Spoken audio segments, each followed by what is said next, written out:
حسب نسب اور حالات زندگی۔ قرآن پاک میں قصہ اللہ کیسے ان کو موت کے بعد زندہ فرمائے گا۔ حضرت عزیر علیہ السلام حضرت ہارون کی اولاد اور بنی اسرائیل کے انبیاء میں سے تھے۔ اللہ تعالیٰ نے آپ علیہ السلام کو حضرت سلیمان علیہ السلام کے بعد اور حضرت زکریا علیہ السلام سے پہلے مبعوث فرمایا۔ یہ 6 صدی قبل از مسیح کی بات ہے، جب بنی اسرائیل کی سرکشی، نافرمانیاں اور مشرکانہ حرکتیں حد سے تجاوز کر چکی تھیں۔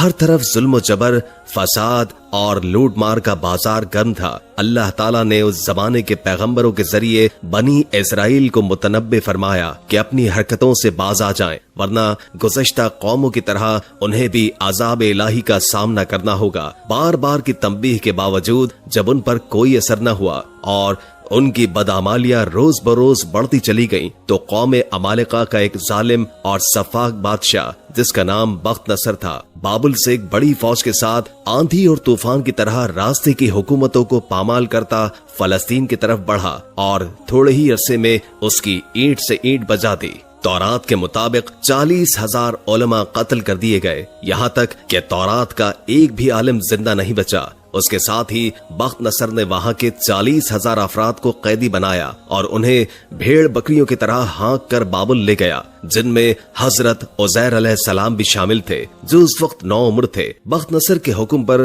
اس کی خونخوار فوج نے بیت المقدس میں حضرت سلیمان کی تمام باقیات کو تباہ برباد کر دیا۔ عظیم الشان محلات کھنڈرات میں تبدیل کر دیے گئے۔ ہیکل سلیمانی میں موجود وسیع و عریض، نادر اور نایاب کتب سے مزین کتب خانہ جلا کر راکھ کر دیا گیا، جس میں تورات کے بھی اصل نسخے شامل تھے۔ نیز تابوت سکینہ بھی کہیں غائب کر دیا گیا۔ تورات کے مطابق اللہ تعالیٰ نے ظالم جابر بادشاہ پر عذاب نازل کیا اور اس کی شکل مسخ کر دی۔ حضرت عزیر علیہ السلام ایک طویل عرصے تک دیگر اسرائیلیوں کی طرح بابل میں قید تھے، اور پھر اللہ تعالیٰ نے 40 سال کی عمر میں آپ کو منصب نبوت پر سرفراز فرمایا۔ حضرت عزیر کو جب بابل کی اسیری سے نجات ملی تو بحکم خداوندی دوبارہ بیت المقدس تشریف لائے۔ اس وقت تورات کا کوئی حافظ زندہ نہیں تھا اور نہ ہی تورات کا کوئی نسخہ موجود تھا۔ آپ علیہ السلام کو فکر ہوئی کہ اب اللہ کے کلام کو عام لوگوں تک کیسے پہنچایا جائے، چنانچہ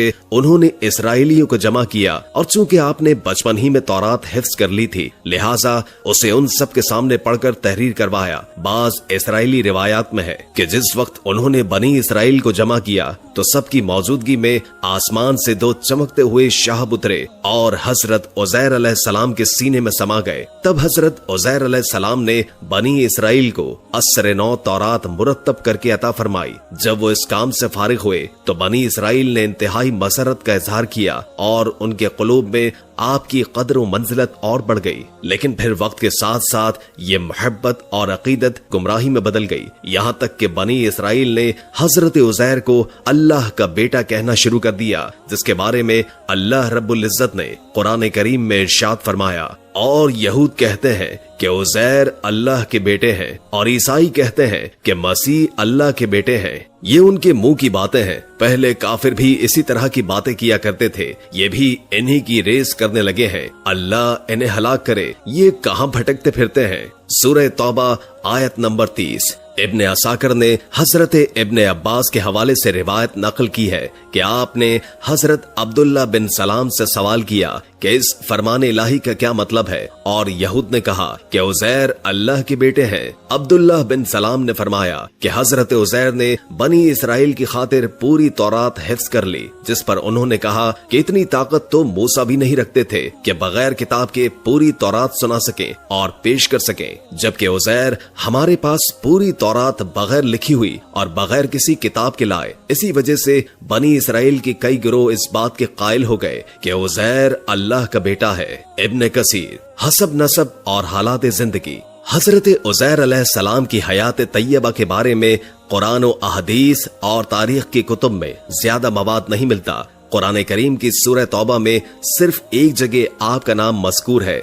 اس کے علاوہ سورہ بقرہ کی آیت 259 میں جو واقعہ بیان کیا گیا ہے اس کے بارے میں علماء اور مفسرین کا کہنا ہے کہ وہ حضرت عزیر کے بارے میں ہے۔ خود تورات میں حضرت عزیر کے نام سے کتاب صحیح عذرا میں بھی ان کی اپنی زندگی کے بارے میں بہت زیادہ معلومات نہیں ملتی۔ सिर्फ इसी कदर पता चलता है कि जिस वक्त बख्त नसर ने बैतुल मुकद्दस पर हमला किया तो आप कम उम्र थे और कैद करके बाबुल ले जाए गए, और फिर बाबुल की कैद में दोबारा बैतुल मुकद्दस की तामीर तक आप बनी इसराइल के साथ रहे। हाफिज अबुल कासिम बिन असाकर ने आपका नसब यूं बयान किया है, उज़ैर बिन जर्राह इब्न सरक भी कहा है, बिन अदिया बिन अयूब बिन दरजना बिन हरी बिन तखी बिन असबू बिन फहाज बिन आजर बिन हारून बिन अबनान। एक कौल के मुताबिक आपके वालिद का नाम सरूखा था। कुरान करीम की सूरह बकरा में इरशाद बारी ताला है, और फिर इस शख्स को देखो जिसका गुजर इस बस्ती पर हुआ जो छत के बल औंधी पड़ी थी, तो कहने लगा इसकी मौत के बाद अल्लाह इसे किस तरह जिंदा करेगा। तो अल्लाह ने उसे मार दिया। 100 साल के बाद फिर उसे उठाया और पूछा कि बताओ कितनी मुद्दत पड़े रहे। तो कहने लगे एक दिन या दिन का कुछ हिस्सा। फरमाया तुम पर 100 साल इसी हालत में गुजर चुके हैं। अब जरा अपने खाने और पीने को देखो, ये खराब तो नहीं हुए, और अपने गधे को भी देखो। हम तुम्हें लोगों के लिए निशानी बना देना चाहते हैं। देखो कि हड्डियों के इस पिंजर पर हम किस तरह गोश्त पोस्ट चढ़ाते हैं। इसी तरह जब हकीकत उनके सामने बिल्कुल नुमाया हो गई तो कहा मैं जानता हूँ कि अल्लाह हर चीज पर कादिर है। सूरह बकरा। मुफस्सिरीन फरमाते हैं कि इस आयत में जिस शख्स का जिक्र है वो हजरत उज़ैर अलैहिस्सलाम है। हजरत अली, हजरत अब्दुल्लाह बिन अब्बास और हजरत अब्दुल्लाह बिन सलाम का रुझान भी इसी जानिब है कि ये वाकया हजरत उज़ैर अलैहिस्सलाम से मुतालिक है। तफसीर इब्न कसीर जिल्द नंबर 1। मुफस्सिरीन फरमाते हैं कि जब हजरत उज़ैर को बाबुल में बख्त नसर की कैद से निजात मिली तो अल्लाह ने हुक्म दिया कि अब तुम बैतुल मुकद्दस जाओ, हम उसको दोबारा आबाद करेंगे और एक खूबसूरत और पुररौनक शहर बनाएंगे। चुनाचे वो जगह पहुंचे और शहर को तबाह बर्बाद और खंडर पाया तो हैरत और ताज्जुब के साथ बेख्तियार उनके मुंह से निकला, इस मुर्दा बस्ती को कैसे जिंदगी मिलेगी। अल्लाह को ये बात पसंद न आई। इसके बाद उनकी मौत की नींद का वाकया पेश आया। फिर वो जब दोबारा जिंदा किए गए तो बैतुल मुकद्दस यरूशलेम एक आबाद और पुररौनक शहर था। अल्लाह इनको कैसे मौत के बाद जिंदा फरमाएगा। हाफिज इब्न कसीर इसहाक बिन बशीर के हवाले से तहरीर फरमाते हैं कि हजरत उज़ैर बड़े दाना नेक आदमी थे। एक दिन अपनी जमीन की तरफ निकले, वापसी पर एक वीरान इमारत में ठहर गए। क्योंकि गर्मी सख्त थी, आप अपने गधे से उतरकर इमारत में दाखिल हुए। आपके साथ खाने के 2 टोकरे थे, एक टोकरी में इंजीर और दूसरे में अंगूर थे। आपने अपने साथ मौजूद प्याला निकाला, उसमें अंगूर निचोड़े, फिर खुश्क रोटी निकाली और उसे मशरूब में डाल दिया ताकि कुछ नरम और मीठी हो जाए तो खा ले। और फिर आप कुछ देर के लिए लेट गए। नजर इमारत की वीरान छत की तरफ उठी तो देखा ये इमारत अपने अर्श पर खड़ी है और इसके रहने वाले मर खप चुके हैं। जिनकी हड्डियां बोसीदा पड़ी हैं, उनकी जुबान से बेख्तियार निकला, अल्लाह कैसे इनको मरने के बाद जिंदा फरमाएगा।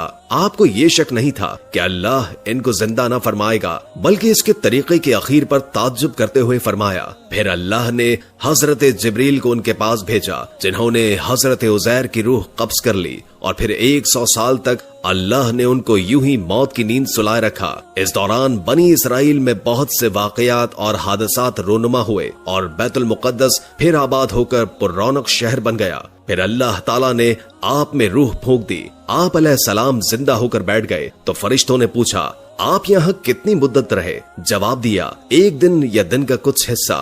दरअसल आप अलैहिस्सलाम दिन के शुरू में आराम फरमा हुए थे और उस वक्त गुरूब आफ्ताब का वक्त था। फरिश्ते ने कहा नहीं, बल्कि आप 100 साल तक ऐसी हालत में रहे। आप अपना खाना पानी देखिए, अपने खाने पानी की तरफ नजर डालिए तो अंगूर का शीरा और खुश्क रोटी अपनी जगह उसी हालत में मौजूद पाई। दोनों में कोई तगय्युर पैदा न हुआ था।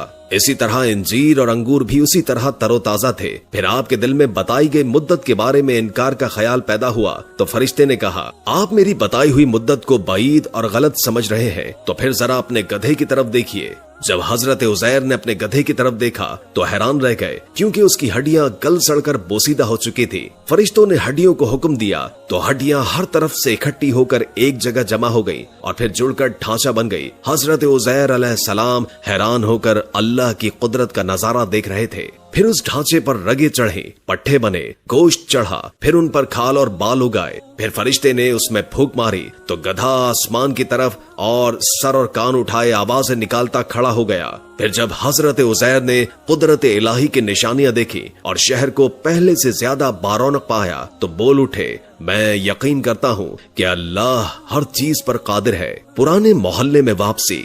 आप अलैहिस्सलाम अपने गधे पर सवार होकर अपने पुराने मोहल्ले में तशरीफ लाए तो लोगों ने आप अलैहिस्सलाम को नहीं पहचाना। आप अपना घर भी भूल चुके थे। ढूंढते ढूंढते अपने घर पहुंचे तो वहां पर एक नाबीना और अपाहज बुढ़िया को पाया। उस वक्त तकरीबन उसकी उम्र 120 साल थी और वहां के रिहायशियों की वालिदा थी। जिस वक्त आप घर से निकले तो उस वक्त वो 20 साल की जवान लड़की थी और आप अलैहिस्सलाम से खूब अच्छी तरह वाकिफ थी। हजरत उजैर ने उनसे पूछा कि क्या ये उजैर का घर है? तो बुढ़िया ने हैरान होकर कहा, जी हाँ। फिर बुढ़िया की आंखों से आंसू जारी हो गए। वो बोली कि मैंने एक अरसे से किसी के मुंह से उजैर का जिक्र नहीं सुना, अब तो लोग भी उनको भूल चुके हैं। उस पर आप अलैहिस्सलाम बोले, मैं ही उजैर हूँ। अल्लाह ने मुझे 100 साल तक नींद में सुला दिया था और अब उठाया है। बुढ़िया ने कहा, सुभान अल्लाह, बेशक हजरत उजैर को हमसे बिछड़े 100 साल हो चुके हैं और किसी से उनके मुतालिक हमने कुछ भी नहीं सुना। आप उजैर कैसे हो सकते हैं? उजैर तो मुस्तजाबुद दावा थे। जिस मरीज या मुसीबत ज़दा के लिए दुआ करते वो बिल्कुल ठीक हो जाता था। लिहाजा आप दुआ करें कि अल्लाह मुझे बसारत लौटा दे तो मैं आपको देखकर बताऊंगी कि आप उजैर हैं या नहीं हैं। हजरत उजैर ने दुआ की और अपने दस्ते मुबारक को उनकी आंखों पर फेरा तो उसकी बसारत बहाल हो गई। चूंकि वो अपाहज भी थी इसलिए आपने बुढ़िया का हाथ पकड़ा और फरमाया, अल्लाह के हुक्म से खड़ी हो जा। अल्लाह ने उसकी टांगे भी दुरुस्त फरमा दी। बुढ़िया ने आपको देखा तो पुकार उठी कि मैं गवाही देती हूँ कि आप ही उजैर अलैहिस्सलाम हैं। फिर बुढ़िया उनको लेकर बनी इसराइल के एक मोहल्ले में पहुंची। आप अलैहिस्सलाम का बेटा भी वहां मौजूद था जिसकी उम्र 118 साल थी, जबकि उनके पोते भी कबीले के बड़े सरदार और बुजुर्ग थे।